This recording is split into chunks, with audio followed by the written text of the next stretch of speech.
આજ રોજ ગૌરી વ્રતનો છેલ્લો દિવસ છે અને ગૌરી વ્રત કરતી બાળાઓ જે અમારે અહીંયા ડભોઈ રેલવે નવાપુરા વિસ્તારમાં છે ત્યાં બાળાઓને આજે છેલ્લો દિવસ ગૌરી વ્રત નિમિત્તે આજે અમે ફ્રૂટ અને વેફર અને ચેવડા એનું વિતરણ કરેલું છે. નાની બાળાઓ ગૌરી વ્રત કરે છે તેની શુભેચ્છા પાઠવી છે અને ખરેખર આપણે જોઈએ ને તો આવી રીતે બાળાઓને જો પ્રોત્સાહન આવી રીતે આપીએ અને એ કરીએ તો ગૌરી વ્રત જે કરે છે ને એ બાળાઓને વધારે ઉત્સાહ આવે અને કરવાનું મન થાય ને આજે જે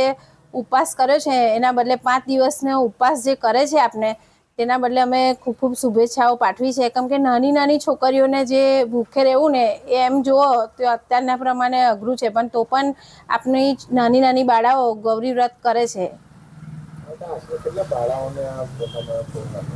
50 જેવી છોકરીઓને વિતરણ કર્યું અમે.